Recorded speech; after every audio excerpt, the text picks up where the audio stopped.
Marshmallow had a yearning to return to the pool that afternoon, but only to watch from afar. When Chase and Chance arrived, they did as they did the time before. They walked in hand. This time, they were not holding hands for comfort, but to get a rise out of Mr. Riddle and show their defiance of his perception of them. The coach noticed the car, and the boys succeeded in getting Max's attention.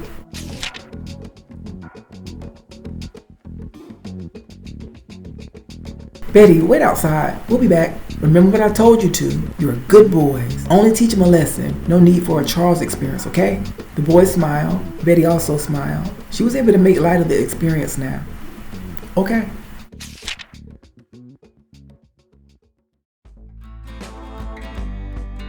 Chase and Chance changed and came out to the pool hand in hand. Marshmallow looked on from a secluded place. He could not see the two walk in hand, but he could sense that something was brewing within Mr. Riddle. Marco! Polo! You came tonight to practice, huh? Very good.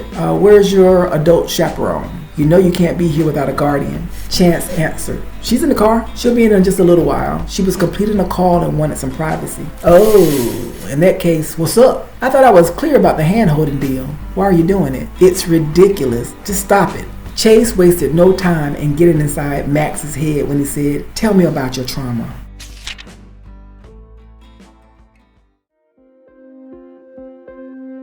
Mr. Riddle started to talk. My team and I entered the compound under the cover of a moonless night.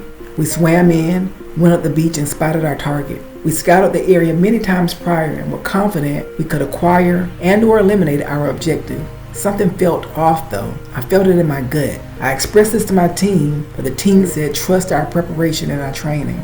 We made our way into the compound and realized several additional armed men were present. They had decided to change locations and took precautions to depart very early that night. The team lead made the decision to press on. It was a costly decision. Of our 5-man team, 2 were fatally wounded and the remaining 3, including me, we were captured. We were tortured.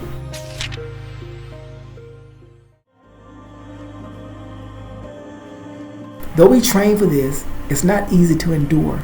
After a month, 1 more member of the team died of dysentery. That was a huge mental blow. Down to 2, we decided it was now or never to escape. These guys were armed, but they were also clowns, just street thugs with weapons but no training. We watched for patterns, and we still remembered the ground's layout.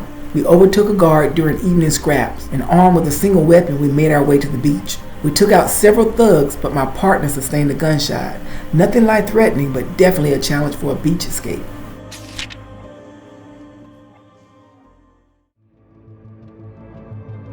My swim abilities were key to our survival. After 2 days at sea, I was weak and my partner was attracting unwanted attention from sea life. It wasn't safe to return to the shore, and it wasn't safe at sea. With only 2 choices, we attempted to return to the island. My partner, he sacrificed himself to marine life so that I could make it. I was eventually rescued and my intel led to the kill and capture of our person of interest, our bogey.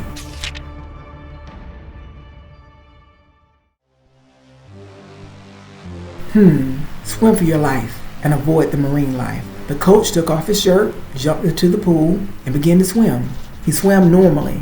The eyes of the pool's mural seemed to follow him. He mentally fought the preposterous idea that this could be happening. While he fought that thought, he could not fight the twins' direction to swim. And swim he did. He swam with purpose and did not get tired. Marshmallow secretly came inside and disrobed to his swim trunks. He was certain the 2 boys were his twins and that his ability to feel Mr. Riddle's anxiety allowed him to understand what was happening. Marshmallow entered the pool and the twins released the coach. Mr. Riddle stopped swimming the length of the pool and began to tread water instead.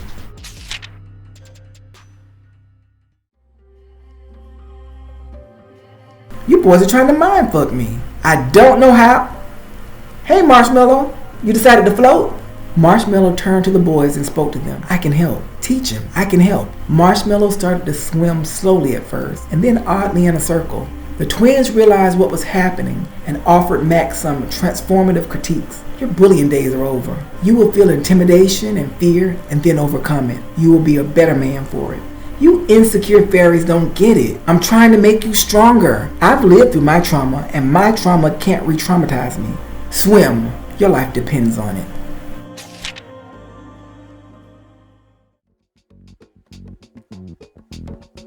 Marshmallow stopped circling in the water. He took the form of a huge sea turtle and swam toward Mr. Riddle. The swim coach could hardly believe what he was seeing. He looked underwater for a better view. It was a medium-sized, 200-pound snapping turtle. A real effing turtle. A real effing snapping turtle, a sea turtle. His heart raced and he started to swim as far as he can away from it. The turtle maneuvered itself below him. Every turn the coach made, he also made. After roughly 1 minute of no turtle sightings, he thought he was no longer in danger. His gut told him that the turtle would have attacked by now, so Mr. Riddle rested.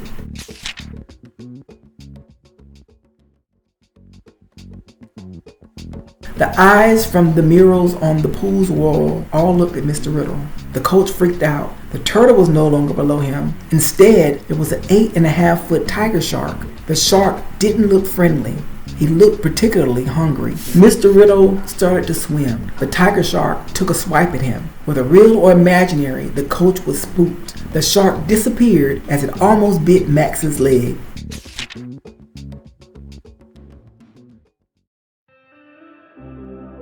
Mr. Riddle was now in the center of the pool and admittedly winded but still vibrant and alert. "You freaks! What are you doing? Your words have power, and you've chosen to use that power to intimidate and to embarrass. When you agree to change this, this will end. Look, Pat is a gifted swimmer, but she'll endure a life of bullying and alienation if she doesn't change. Freckles and charcoal? They're just funny. And you and your brother, you need to man up or become some man's bitch," Chance responded. "Well-intentioned with flawed technique. You're a swim coach. Focus on that. These kids have parents and families to teach them values. They have access to counselors for further help. Your verbal fault-finding is neither helpful nor needed." Chase added, "Maybe if you experience life as Jonah, you gain a different perspective."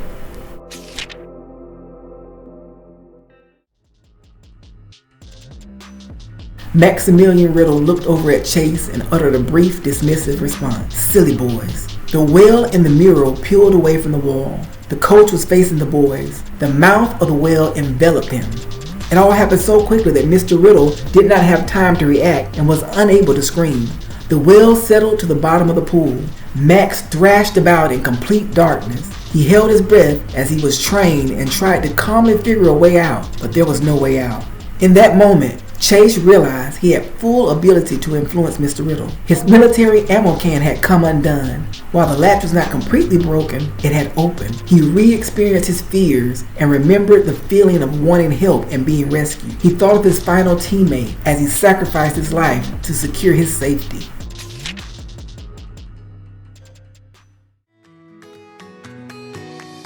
Marshmallow realized the boys no longer needed his help, so he exited the pool. He dried himself and he left. Chase maintained control of the coach's thoughts, who still thought he was in the belly of the whale. Both twins jumped into the pool and pulled him to safety. Mr. Riddle opened his eyes and saw the boys pulling him onto the side of the pool. "See you in swim class tomorrow," Chase added. "Remember, winners arrive early."